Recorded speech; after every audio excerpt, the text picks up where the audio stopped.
Greetings. We're so glad you have joined us for our webinar today. It is 1 o'clock exactly now, but we're going to give it just about 2 more minutes to let some folks log on. We've got a few logging on yet, but we're so glad you're with us. And Angie and I are tag teaming this one, so that's why we're huddling here to get into the camera. So we're glad you're all here, and we'll get rolling in just about 2 minutes.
All righty, I think we'll go ahead and get going.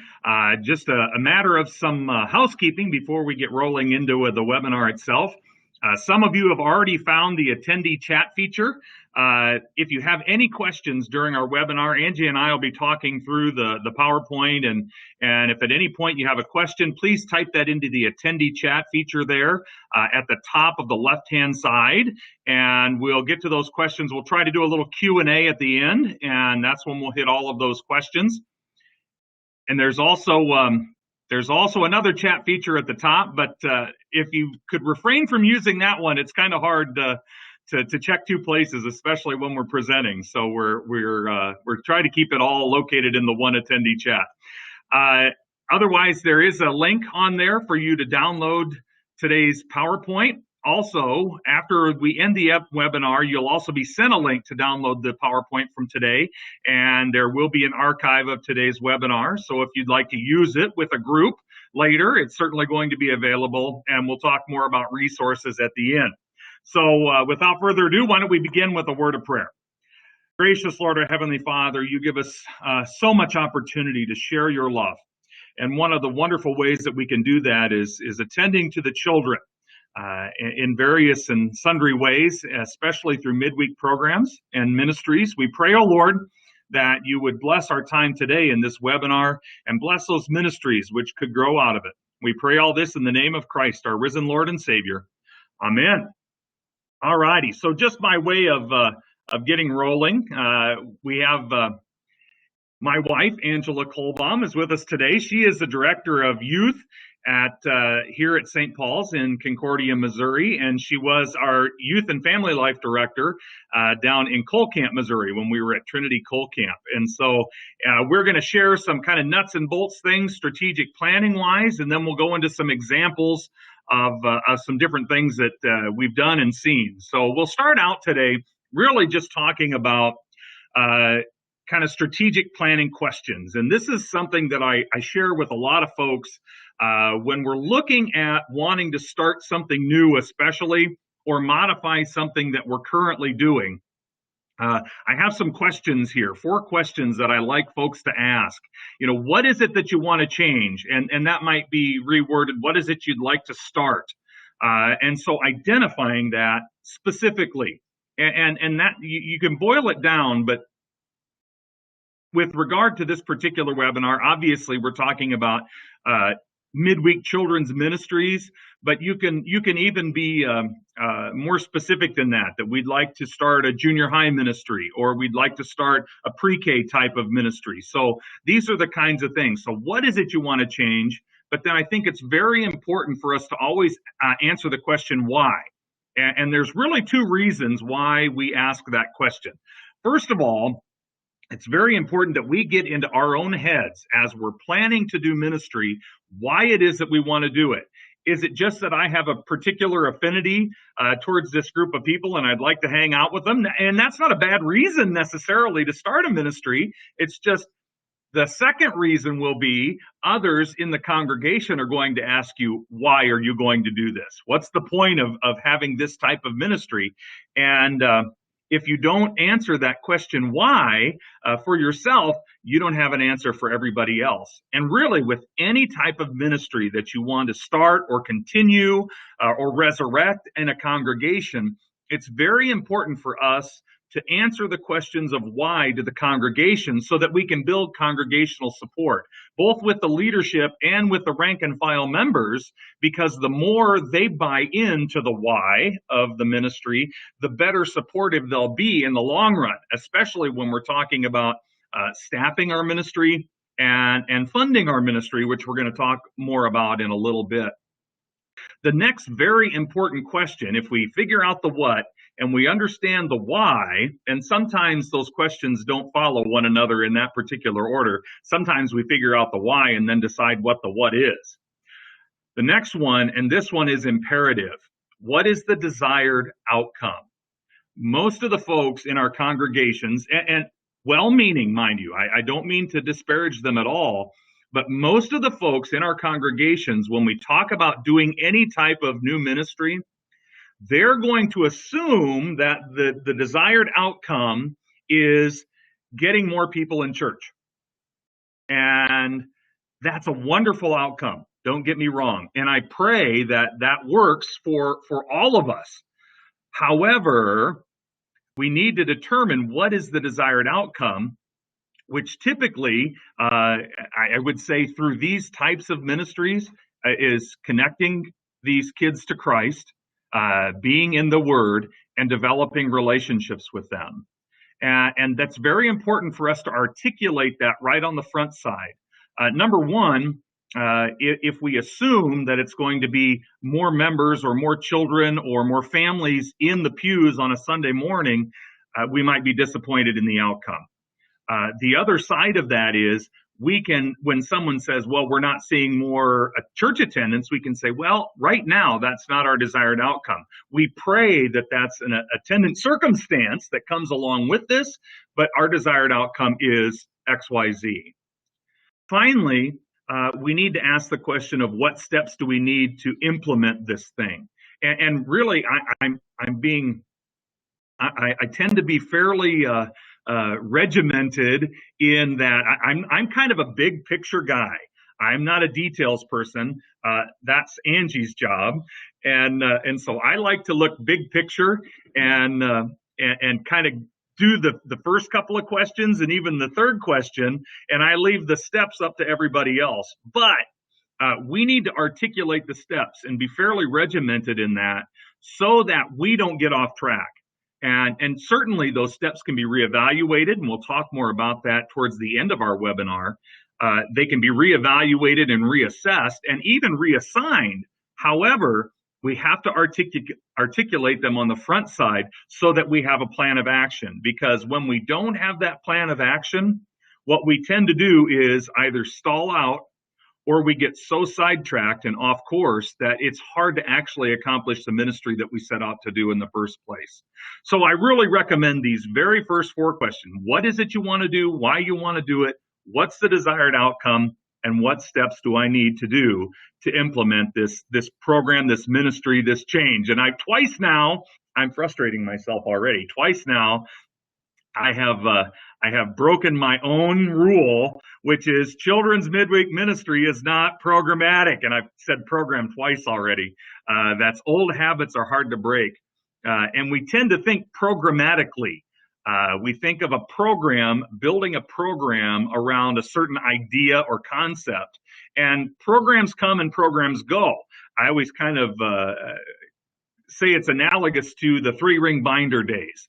when you had a program. So if your evangelism program, you got it in a 3-ring binder, you would review the 3-ring binder, you would go out and do the steps, kind of like a telemarketer. If A, then B, if B, then C, and you go down the line. It's not very relational to speak of, so it's hard to build relationships through programs, and programs come and programs go. Now, certainly so do ministries. They all have a time in which they are born and in which they go away within congregations, because times change and people change and whatnot. But it's important for us not to think programmatically, because that's I don't know what the right term is necessarily, but it's not relational at all, whereas ministry is relational. Well, and in programs, people get really hung up on numbers and bottom line and that kind of stuff, whereas in a ministry, we're talking about people. We're talking about that one person that's there and making a connection with each of the individuals, rather than a collective, oh, the success of a program is, well, we had 250 people there. The success of a ministry is if you have 5 kids there and you really touch those 5 kids, that's just as big, if not more of a success than if you had 250 there. And I think that's a big difference in the program versus ministry thing. Very good. Very good. So ministry rather than programs. And this is really a biggie. The first question should never be about money. Look at all this hundos there. Ministry should never, the first consideration should never be money. Of course, you have to consider funding, and we will talk about that almost at the end of our presentation today. Money certainly has to be thought of, but it can't be the first consideration, because if money, budgets, are the first consideration in our ministry, we're just going to squash everything, because we never have enough. We never have enough help. We never have enough money. We never have enough time. None of us do. It's a little like saying, well, we'll start our family when we can afford to have kids. Well, then you'll never have kids, because nobody can ever afford them.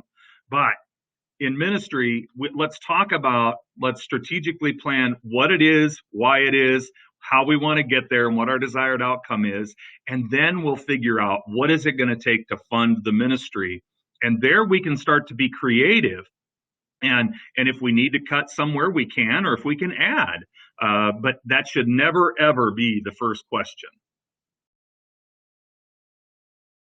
And I like to return to 1 Peter 2.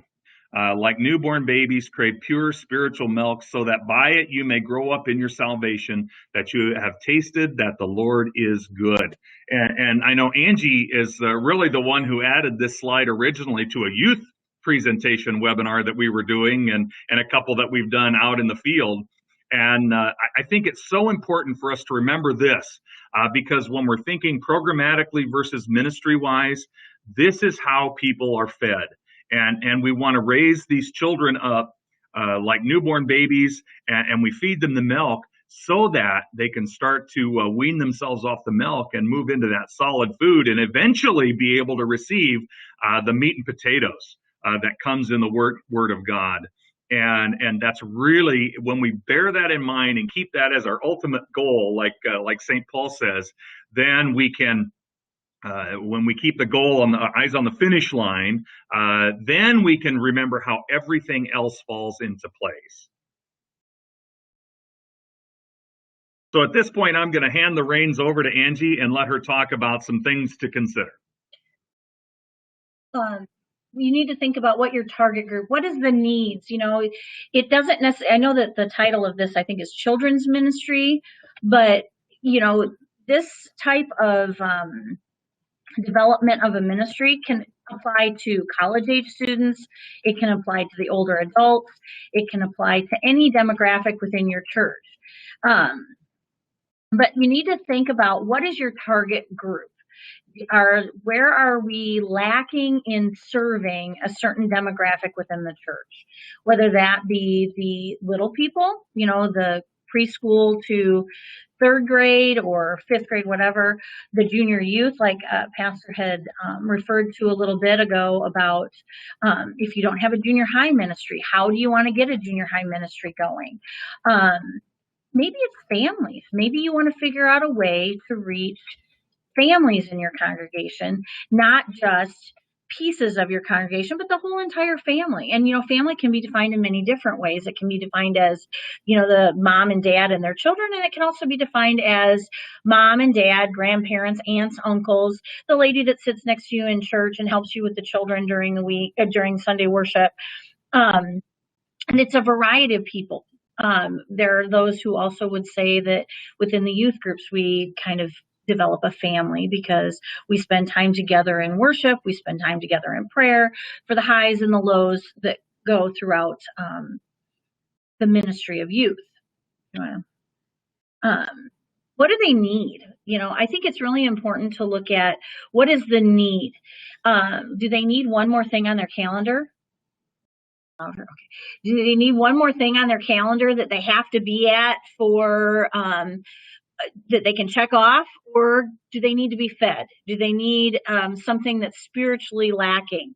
I don't know if I want to jump ahead, but one of the things that we had developed several years ago when my husband was in the parish was we saw a need for a midweek that we could somehow bridge the gap between our public school kids and our Lutheran school kids, which if any of you have a Lutheran school, you know how that can kind of happen. And so we were looking for a way to bridge that gap. And with the pastors and with some of the elders, we talked about how can we do that.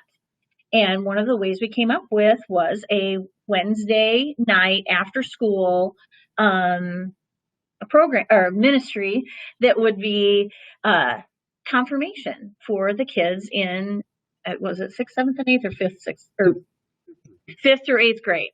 And the pastors would do the confirmation on Wednesday nights. It would include the kids from the Lutheran school and the public school, and they would do their confirmation work.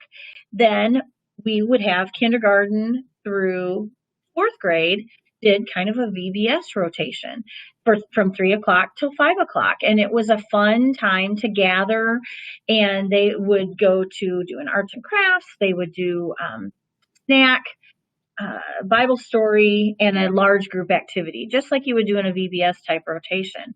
And we had the one year, our theme for the whole year was superheroes of the Bible. And once a month we would, weekly. And we would have different superheroes from the Bible. Of course, we were very liberal with the superhero thing, but how God used the most ordinary people to reach out and to serve him, and he used them. And so it was we'd pick one superhero and we would look at different aspects of it we talked about Esther, we talked about taxing my memory, but several of the people in the Bible, Moses, Aaron, and the New Testament, the disciples that thought, oh, I can't do that. And they were called and they did it. And they did a fabulous job because God led them and God used them. I forget what the theme one year was, fruits of the Spirit. And each month we talked about a different fruit of the Spirit and how, in making it applicable to their lives in a fun way. It worked. Now, I know that later on, it morphed into more of a family thing where they would do it in the evening from 6 or 5 till 7, and the families were involved, and they would have a meal surrounding it because parents were rushed to try to do meal. So looking at what the needs are of your target group and how you can serve that need in your congregation. And in the community, because we had a lot of kids that would come that were not from our church, but they came because it was a fun time. And wow, what a great way to reach out and teach them about Jesus. And it was a partnership ministry. It was 3 congregations coming together that were associated through the Lutheran school, but they were bringing in their friends, and there were kids from all over the community that would come in as well.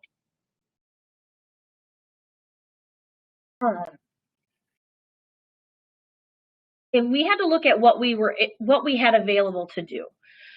We were, for this particular ministry, we were working with all volunteers, but we were able to access the ladies in the church who were older, that didn't necessarily feel comfortable getting up in front and doing the story time, but they sure loved making the snack and getting it together and having that fellowship time with the kids.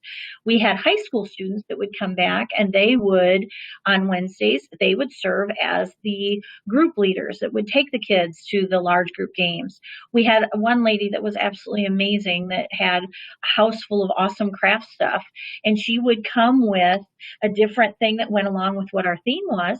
And she loved doing the arts and crafts with the children. So we tried to tap into the gifts that God had given the different people within the congregation and plug that into the ministry. That morphed and changed, with health of older people, schedules of high school students. You would just look and find different ways.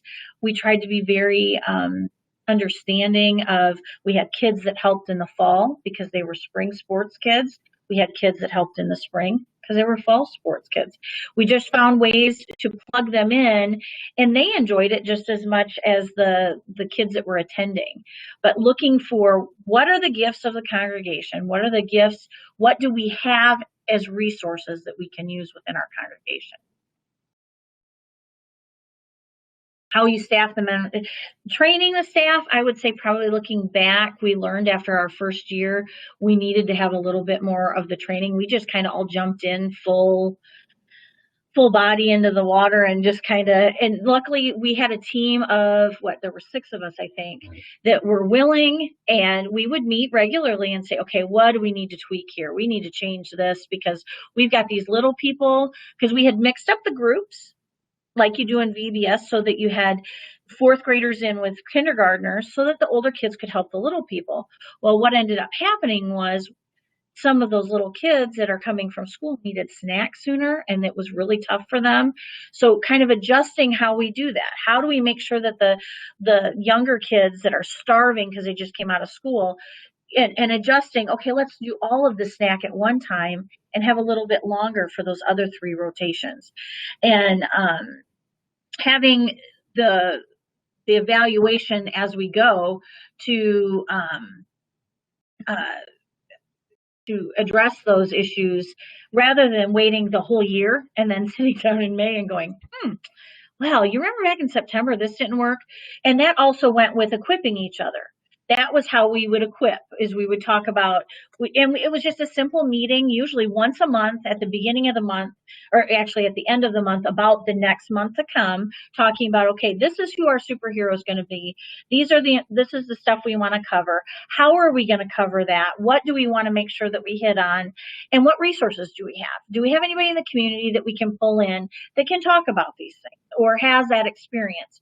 And using the resources that you have rather than reinventing, because, everybody's tired in the ministry some days, and you need to have those things that you can just pull in, not necessarily from a binder, but from the community or something, and have that organization. And that was the hugest key to this program working, was the organizational aspect of it. Every person that was there had to have an idea of what was going on. And then there were people, our core group knew that then we had those people that came in that were kind of the auxiliary help. And they were the ones that could just show up, because there are those people in your congregation that don't want to do that prep time. And I could be wrong, but it has been my experience that some people say, I want to come and help, but I don't want to spend 5 hours in meetings and prep and all that kind of stuff. And I think we kind of see that in Sunday school a little bit too, where people want to they want to serve, but they just don't have time. So I think trying to find a way that you can healthily balance between the people who are prepping and getting everything ready, and then the people who can just step in and you can say, okay, we're going to have you working with this yarn project. This is what it's going to look like. These are the steps you have to take. There's no prep. They have everything right there for them.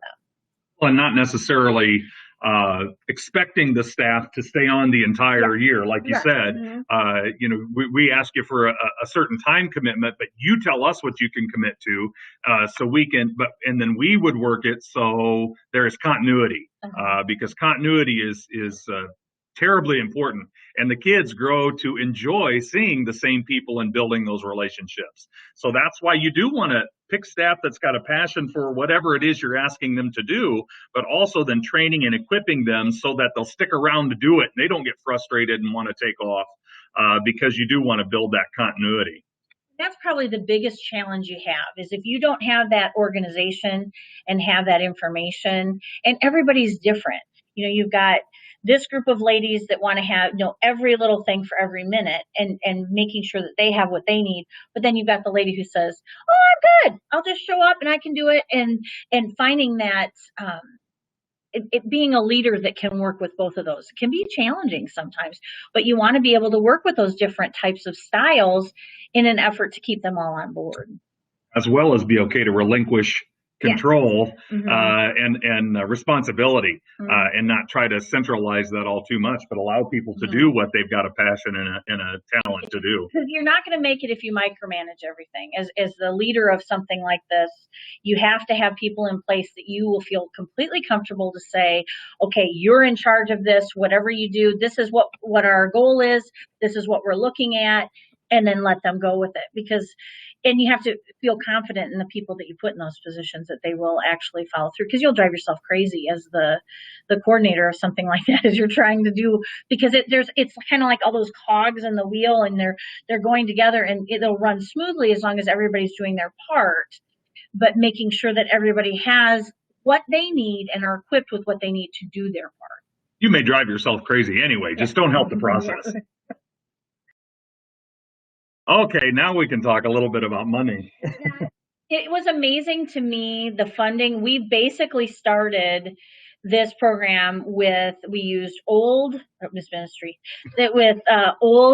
VBS materials. We had, like I said, the wonderful woman who had like massive quantities of craft supplies that she was a person who just kept that kind of stuff on hand, and we could just say, hey, do you have? And she'd say, yeah, I think I have enough of that. So our funding was very limited in the beginning, and we did a lot of prayer, and we prayed that God would, and it's amazing how God provides exactly what you need when you need it, because we did it for the first couple of months on donations. We would put in the bulletin, we need this, this, and this for snack for the WOW group. That's what we called it, Wild for His Word Wednesdays, which was, the kids named it. So, and it was a little, we took liberties with how the words came out. But anyway, for WOW, we would say we need, 50 fruit cups for our snack. And we had people that would just drop it by and say, I can't help because I work and I don't get back to town till 6 o'clock, but I would love to provide these things. If you would just keep putting that in the bulletins, what you need, we will provide for that. Then as we got going, I think it was around Christmas time, we had people that were just donating money and saying, here's $25. Put it towards whatever you need for the program, which was wonderful for the ladies that worked in the kitchen and did the snack stuff, because then if they didn't get enough of something, they were able to just go get what they needed, or if there was a craft that needed something special. So we never ever charged a child to come. That was what one of our main goals was. We didn't want anyone to not come to the Wednesday WOW because they had to pay for it. We didn't want that to ever be an issue. So the funding just really kind of fell in place. And at the end of the year, any money that was left over that we didn't utilize, we used it for an end of the year party. And we would buy, the one year we bought the books from CPH that were the different heroes that we had talked about. So each kid got to leave at the end of the year with a set of Bible story books that were based on what we had learned through the year. The Fruits of the Spirit, I don't remember what we did for that one. But yeah, so that's how we would end it, so that there was no money left at the end of the year for the ministry. So and then we always had enough for the next year. So we planning on this, and we're maybe getting ahead, but the planning on this, really, we were a full year planning this ahead of time, all the while praying, because we wanted it to be budget neutral. for the congregation, because we knew that would assist in it getting off the ground, also knowing full well that the Lord would provide. If it was something that was to happen, it would happen. And so we did trust that the Lord would provide, and we didn't need cash. We got the goods, and we're happy to share. We still have all those documents and all the things that we used in scheduling, but we simply trusted that it would be there, and it was there. And it always does. And now today, you guys, we have the Thrive in Action card, so you could so easily start that as your seed money to get something rolling, because that would definitely, Thrive in cards would cover like food or ministry items that you could have somebody apply for that would believe in your program or your ministry. Oh my goodness. You should have never said it in the first place. Our suggestion. To get the ministry started and have that seed money to get it rolling and then go from there. So how do you evaluate? I think you need to be real careful not to evaluate with numbers. I think it's very important to look at, are the kids getting what they need from what we're doing? Are the kids enjoying themselves? Because here's the thing with numbers that I always have issue with. We would have weeks where we didn't have a whole lot of kids. And you know why that was? There was something going on in the community. There was some, and we could have canceled, but we chose not to. We thought it was important enough to keep the ministry going, and you want that regularity, that continuity. So you're going to have weeks that might have lower numbers, and that could be something that could cause people to feel very defeated. But you don't want to look at the numbers. You want to look at, are the kids enjoying themselves? One of our biggest evaluation tools for that, and then with what we do for junior youth here, is the feedback we get from parents, from teachers. You're having that day where you think, oh, are we really getting anywhere? And you get a message that somebody said that the substitute teacher wanted to know, the kids really enjoy this junior youth thing they're doing. They were all talking about it all day about, hey, today we get to go to junior youth. Those are the things that show that maybe you're accomplishing what you want, that the kids are enjoying it. I don't know. We don't test the kids. Now, for the confirmation, you do know that they're ready by the time they get to that point of confirmation and questioning, or whatever your church would do for confirmation. But we don't do tests. You just have to have a feel for, okay, are we doing what we need to do? And you can kind of get a feel as you're in the midst of the ministry when you talk with other people that are working with you and saying, do you think what do we need to change? Because the kids are really wild during this time, or they don't seem to be engaged with what we're doing. How do we need to change this so that we keep that engagement, keep that connection with the kids, so that they are, because the main goal is to connect with these kids, and hopefully then they will go out and they know the love of Christ, and they know what they're learning in junior youth or WOW or whatever, and they're taking that out to their families, they're taking that out to their classrooms, they're taking that to their community, wherever it is that they would be. And I think those are things we can't necessarily measure with a evaluation, but we can get a feel for it, and we have to be open to getting feedback. If somebody says, I think this is going really well, or I think maybe you need to look at, have you thought about trying this, or is this something you would consider? And I don't think it needs to be a formal evaluation, certainly. But like Angie said, to be willing to informally evaluate consistently, which is when you're starting something new, is often fairly easy, because you are, as you're going along, what went well today, what maybe needs to change when you're beginning it. As you move along, you tend to kind of get your head down, you get in that rut, and you start plugging it along.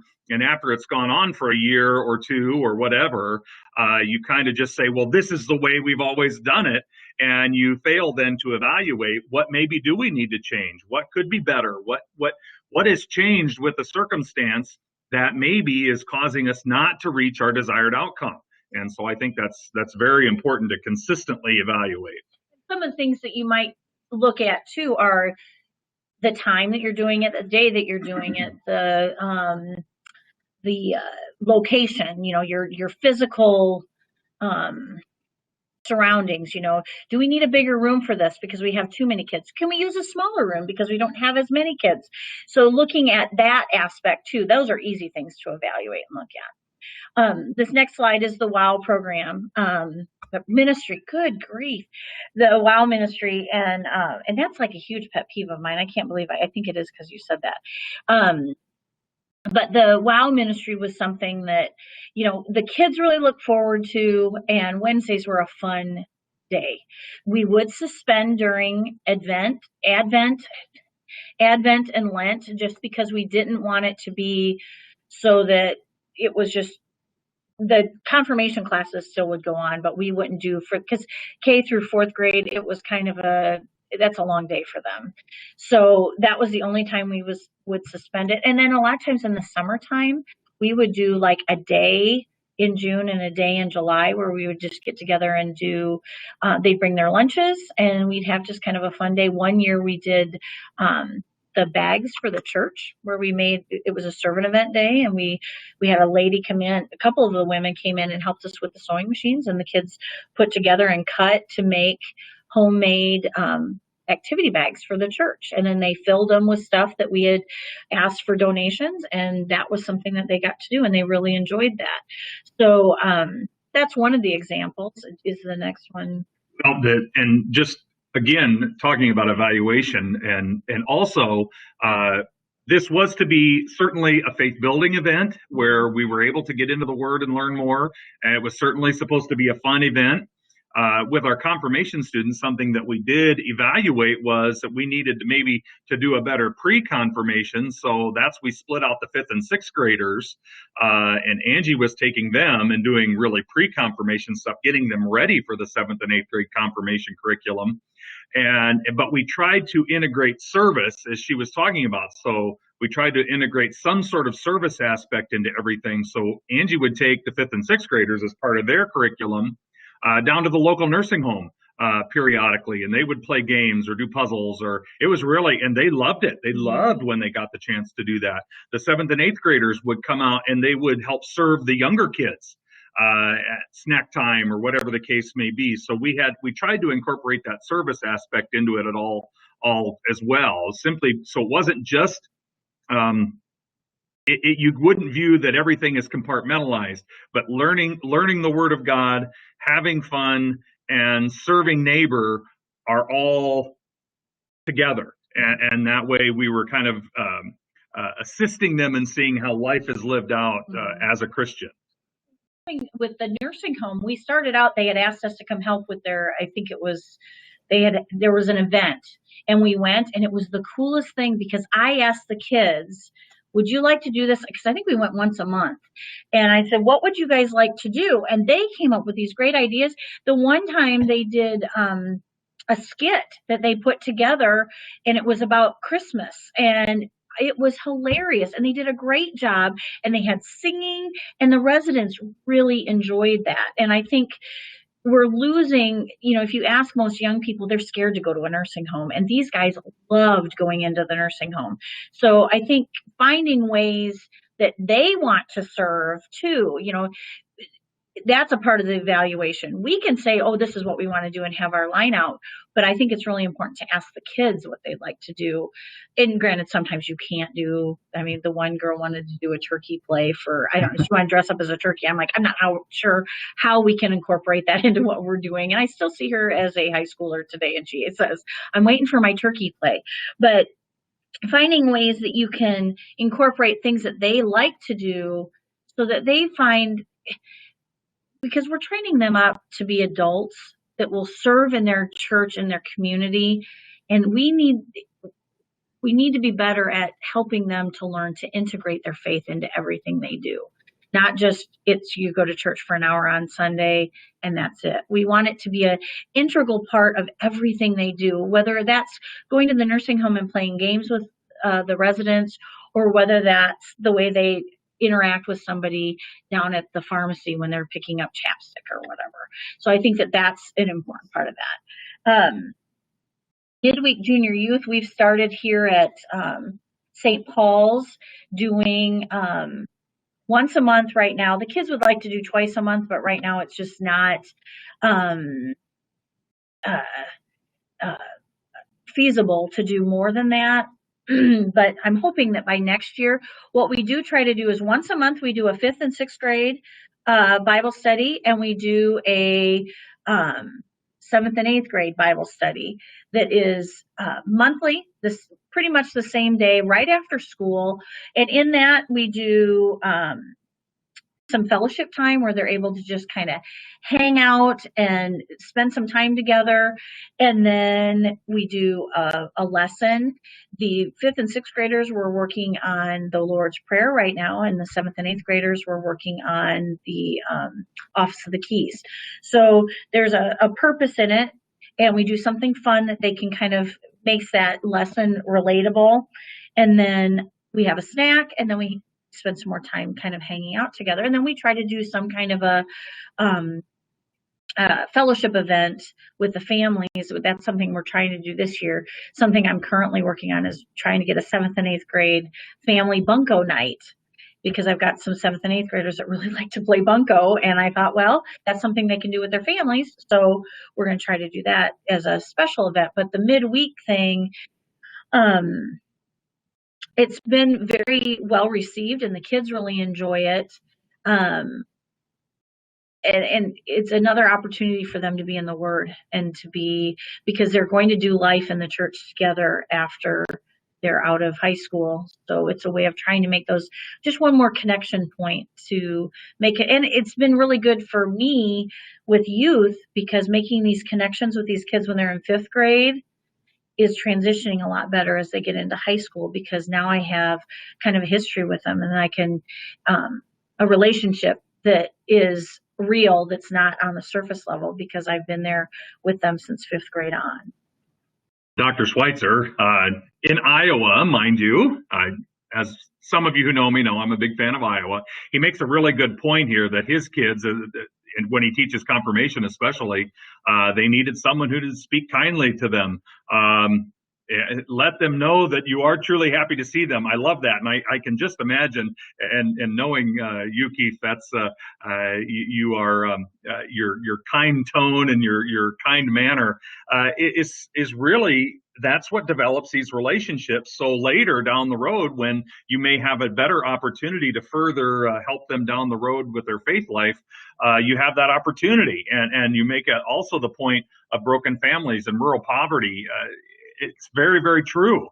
We need to step in where we are able to try to fill the gap and to assist all those who are put under our care in any way, shape, or form. So, and that's why with this Midweek Junior Youth, we evaluated what would work here.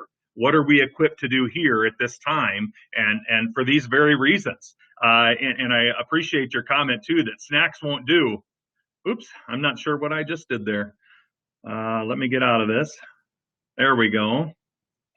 And I think something to add in on that, which is a whole nother topic, but it's something that was one of those aha moments for me this last weekend when I was spending the weekend with some high school students.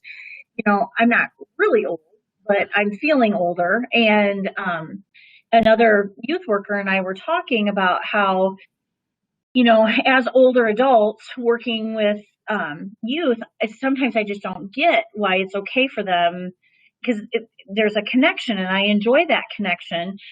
But it was an aha moment, because we found that as we were talking about it, our kids are so connected on social media and with their phones. We offer something different. So don't think, well, I'm too old to do any of this. I think like what Pastor just said and what Dr. Schweitzer was pointing out, having a genuine interest and having a caring, and I'm not talking about superficial, I mean really caring about the kids and asking them about things that you've heard them talk about and taking a real interest in them. I think that means so much to them, because that's something that's new to them, you know. And I even think about how I communicate with my children, my biological children, that, you know, we text, and we have lost kind of that art of one-on-one connection and sitting down and really talking about stuff. So don't think, oh, I'm too old to do this, or I'm not relevant. I hate the word relevant. I think it all is about genuine. I think that if you show the concern and you are real with these kids, they know that, and they know that you are doing it because you care about them. And I think so many kids, and like Dr. Schweitzer said too, with so many families with broken homes and split, they really crave that adult attention. And I think I've said it before, there's studies out there, and I think it's the magic number is 5. If you can have 5 different connections in our church body where these kids are connected with somebody, then that's going to make them feel connected to our congregation. And I think that is important, because there's a general attitude that the pastor is required to do it. But when you've got all these other people involved, it's something we've been doing with the Midweek Junior Youth too, is having other people in the congregation come in. Last year, I had a couple of people come in, and they did the lesson, because our theme last year was fruits of the Spirit. And I just said, pick a fruit, and whatever you want, I can provide you with the materials, or you can do it on your own. And it was really well received, because it was somebody other than me. It was another connecting point within the congregation. And it's also good for the people in the congregation to make those connections with our youth, because how many times you hear people say, who do they belong to?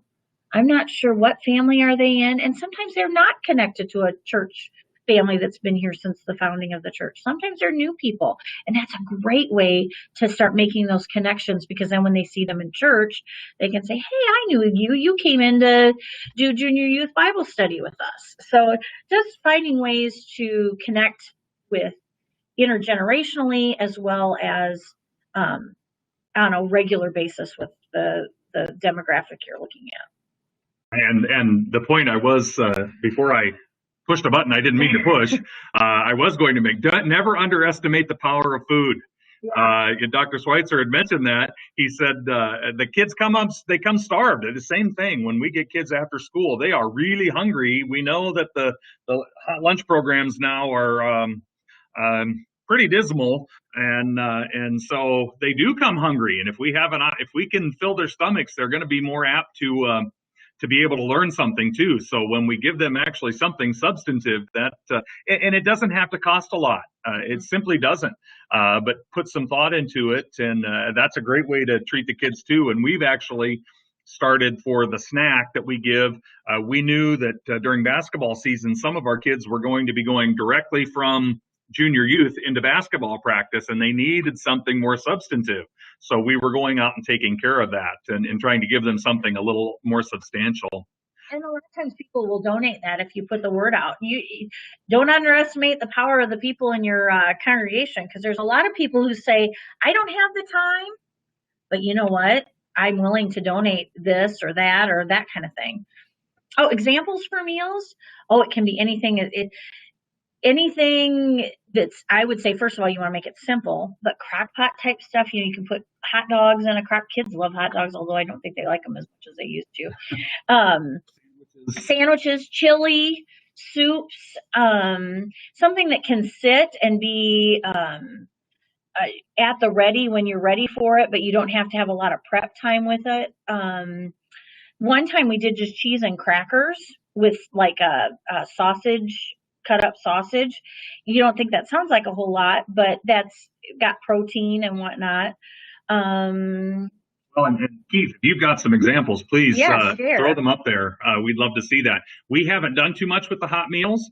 We've done more substantive snacks, but again, if you are equipped to be able to do that, and that's something you need to evaluate, maybe you are, maybe you aren't. But typically, you've got some ladies in the congregation, or guys. I love to cook.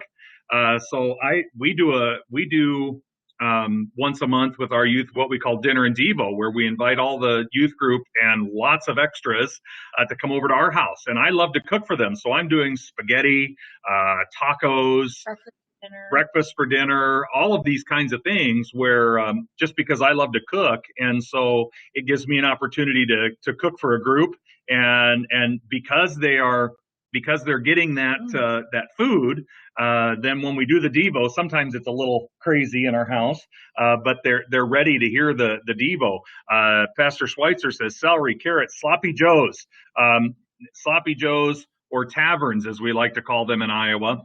Grilled cheese sandwiches, that's great. Mm-hmm. Anything you can come up with. And again, using the crock pot's a good way to do that. The big one, the kids like that, which is kind of crazy since it has all kinds of different stuff in it, but our kids like taco soup. And what is kind of fun is you can introduce some fun things too, because an Iowa tradition when I was growing up in hot lunch at school was cinnamon rolls with chili. That's what they always serve. So if you knew somebody in Nebraska, they do the same thing. So if you go to Runza, you can buy cinnamon rolls with your chili. And so we introduced that here, and the kids are like, we really like this. So if we serve chili, they expect cinnamon rolls. After they looked at us and said, why are we having cinnamon rolls with chili? But again, it's just that's just a great way to connect and learn more about each other. Along that, do we have time? No, go ahead. Along that lines too, this wasn't necessarily our doing, but like Sunday school, one of the Sunday school teachers, she found foods that she could use that tied into the lesson. So that's also another option that you can do if you want to be really creative, or if you have someone that can be really creative with it, handing that over and saying, hey, this is what our lesson is. Because she did things Jesus would eat, and had like flatbreads, or I don't remember, but all sorts of things and things from the Holy Land type, olives and dates and that kind of thing. And the kids loved it. So I think be creative, but within whatever you have for your resources. I mean, you don't want to say, yeah, we're going to put on a 7-course meal and then you don't have anybody that can possibly do it or the place to do it. So just thinking at what can you do, and then kind of going with it and hitting some key people up for, hey, I know you make some really awesome chicken noodle soup. Would you be willing to just make a pot of it and bring it over to junior youth this week? And sometimes that's what that person needed to hear, that people appreciated their chicken noodle soup, and you're kind of doing two things at one time. So in the interest of time, we'll push on, but if you have more questions or examples, please feel free to put those on here. But just some examples of partnerships. And I think it's important that we don't think we have to do everything by ourselves. Mm-hmm. And so we had partnered with these other congregations. It was part of a regional ministry partnership, which we felt was very important. A lot of times, even within the congregation, we're trying to partner with other organizations within the congregation to accomplish what we want to accomplish. So the example that Angie had mentioned about having somebody come in, here in the not too distant future, we're going to have one of the members of the older adult ministry come in and talk about their faith walk, their life, and how that worked out for them. So don't be afraid to partner with other organizations in order to accomplish what it is you want to accomplish. Now, as far as starting new ministries or coming up with examples, I've given you a few links here just to help you out, maybe to get the ball rolling. But there are recognized service organizations which are recognized by the LCMS for what they do, that they are well within the bounds of our doctrinal stance, and they are doing things that we like. And there's some great opportunities in there. So you can click on that link and go to recognized service organizations, or go to their website and look at the directory. And it's great. It's a great way. You can just you can actually search on children or something like that, and you've got some examples coming up. And one I'm reminded of, Rebecca's Garden of Hope. That's a neat one. I know some folks who have partnered with them to do after-school tutoring or homework assistance. And so just some great and easier ways to come up with ideas. Another one is LCMS Youth Ministry. They've got lots of resources on the youth page. And I can't think of what that page is called right now. The Youth eSource. That's another one you can access here. They've got lots of resources that are available, and they don't cost you anything. They're just out there. And something else that I think is really important is networking. I think that, sometimes people will see, I don't know about your district, but Missouri District does a really good job of trying to put on district events that are youth related. And this last weekend, I was at a peer ministry training. I didn't have any kids that went with me, but I went, and it is such a great opportunity to network with other people in the same position you are. And so if it's a topic that you think, I already know anything about that, it's worth the $40 or the $20 and your time to go, because every meal we sat as youth workers around the table and discussed, what are you doing in your congregation to do this? And it was such a great information and idea share regarding the ministry, because so many of us, especially in rural congregations, we can feel so isolated, and that people contact, to be able to just sit down and say, one of the guys at the table said, I'm really struggling because we've always done youth on Sunday night and I'm getting 2 kids to come and that's it. Well, one of the other guys said, well, we started doing Thursday nights. And as we all kind of shared, he's like, I never thought about doing it on another night. That's very obvious, but it's amazing how when we can share ideas together, God will put the right people where you need them to be so that they can give you what you need to keep going, or to give you a better idea about how to do something. So look for those opportunities in your district. Maybe your circuit offers some of those things, these webinars, looking for things that you can have where you can just do some idea shares. Because you know what? We get in a rut sometimes where we just do the same thing and then it's like, oh, duh, why didn't I think of doing it that way? So look for those opportunities too. And we were negligent. Actually, we didn't give you the link. Angie has started a rural small town youth workers page that there's a great opportunity to share ideas there too. So just kind of go on LCMS. It's a closed group because I was getting some people that were trying to get into it that were a little different. Wonky. Yeah, and I thought, well, I didn't want to have somebody who's just going to come in and start trolling. So it's called LCMS, Rural Small Town Youth Worker. And if you go in and ask to be included, I usually do it within a day. So, but it hasn't been nearly as good. I haven't been nearly as good at getting things out there, but we had some really awesome stuff on there this last fall where somebody was personalizing their youth room and, what do you do? So that's another resource that I hope to really get moving in more of a resource, a place for people to do the resources, share. Thank you, share resources. Another place is LCMS School Ministry. They've got a lot of stuff, and again, they've got sites that you can go to get resources and curriculum and things of that nature, and it doesn't cost a thing. And of course, RSTM, we're happy to help. Angie is always availing herself to help congregations out. If you need some assistance with some ideas or floating things around or with planning, don't hesitate to get a hold of us. We're always willing to help. We want to help you out. Just before we hit our last 2 slides, there were a couple of questions that I'd like to mention or get to here before we end our time together. One was from Adam Jacobson, and he mentioned promoting ministries. How do you get folks on board? Maybe get buy-in. He says, promoting the vision, our boards come up with ideas and we promote and try to get people on board, but we never seem to get the people on board. How do you inspire that? And I don't want this to sound trite, but start small, baby step your way in.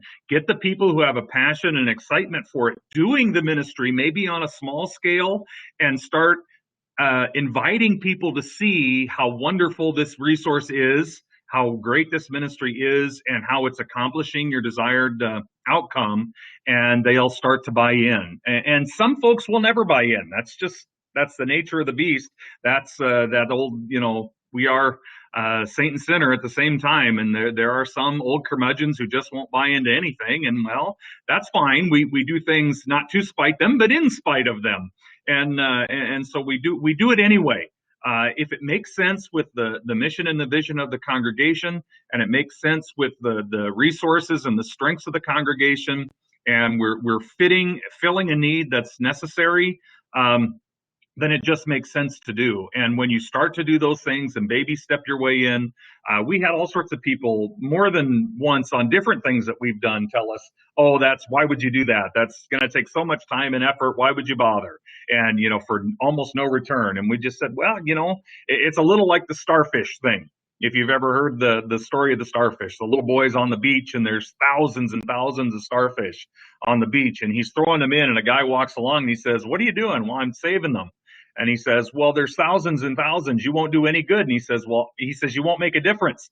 And he says, "Well, I'm making a difference to this one," as he throws the next one in. So I really believe that if we truly show people by example and invite them to be a part of it, invite them to be a part of it in some way, shape, or form so that they can get excited as well. And I think it's important too that with that evaluation process to understand that sometimes ministries run their course. You don't need to, if it's not working, if it's not following what your vision is, and if the only reason when people ask you why you're doing it, if you say that's what we've always done, then you might need to reevaluate and see, because sometimes ministry, it served its need for that time, and God used it for what it needed to, and sometimes you need to revisit it and look at, well, maybe we need to do something else. And don't be afraid to do that, because sometimes, ministries run their course and they serve their purpose, and it's time to go with a different one. So, and that's perfectly okay. It can be touchy. We know we have to step on some sacred cows, so to speak, on occasion. Dr. Schweitzer had a question about confirmation and communion for younger folks, maybe a fourth grader who's mature enough to be moved into catechism. And to be sure, that's an extremely important question, and I don't know that there's a right or wrong answer to that. I know a lot of congregations are moving towards that, and we actually did a webinar on confirmation, for integrated confirmation for younger folks. I would recommend going and checking out the archive for that. Really gives some good information on how to do that well. I mean, if you're going to do anything, you need to do it well. I'm not necessarily for or against it. I know in certain places it makes sense, in other places it doesn't. And so I really recommend if your congregation is okay with it and you are okay with it as pastor, you have to do what makes sense for your place and for that time. You may have a group of kids that are particularly advanced, and then you turn around and boy, the next 3-4 years where the kids are, they're going to be 27 before they're ready to be confirmed, you'd think. So it just really is a case by case basis. For sure. But check out that webinar. And if you need help finding that, I'd be glad to help you. Just to kind of close things today, I would like to mention just a couple of things. And the first one has been up here a while, but it's really, I think, needs to be said. Study the Word. Be in the Word together in the infancy stages, when you're praying about what in the heck should we do, when you're in the planning stages, as you're in the inception stages, in the visioning, in the getting people on board. Be in the Word together. Never neglect that. And then be in the Word with the group that you're serving, because that's how we grow together. And I can't place enough emphasis on that. Being in the Word on the front side, in the during and after. It's so important, because that's how we grow. But even, not more importantly, but sometimes just as important, have some fun. Enjoy it. If you're not having fun doing it, it's not going to go over, and everyone's going to catch on. If you're miserable, they'll know. I just recently saw just a really neat post about a teacher who was in class, and he was down, feeling bad because his wife had gotten a diagnosis where she was ill, and the kids immediately picked up on that because he wasn't who he normally is, and the kids reached out to him and supported him in that. So being genuine, but enjoying what we do, and really that can't be emphasized enough. Have some fun with it, because if you're having fun, it's going to be contagious, and I really think that's very important. Again, I don't see any other questions. Thank you all for being on with us today, and God's blessings. Thank you. Huge thank you to Angie. I really didn't ask her to do this. I just said, hey, we're going to do this. It'll be fun. And so here we are today. And so we're glad that we did it. A couple of things that are coming up. We've got a couple of webinars on March 15th, working partnerships dual and multi-point parishes, Reverend Rich Boring, who is Executive for Mission and Outreach with the Nebraska District. He'll be putting that on for us. And that's again on March 15th. In April, the date hasn't been nailed down yet. We're working on that. We've had a little bit of a change in plans, but we're going to have Hisham Shahab, who is a pastor in with Salam Ministries in Chicago, and Reasons for the Faith, Apologetics 101 on Islam. This is a former member of the Muslim Brotherhood who's now an LCMS pastor, and just a fantastic story there. Then on April 17th, redefining the Grain Church, the mission field to older adults. One of my favorite guys, Dr. Rich Bimler, who is just a hoot to be around. He's a lot of fun. He's the ambassador of Health, Hope, and Aging. AHA, if you do the acronym, and he'll be putting that on for us. Other events we've got going on, March 3rd, I'll be in Strasburg, Illinois. We'll be joining there for an Engaging the Wandering event, Ministry to Inactives. And on the 10th of March, we'll be in Great Bend, Kansas for an Engaging Your Community event. So again, thank you all for joining us. God's blessings to you all in your various ministries.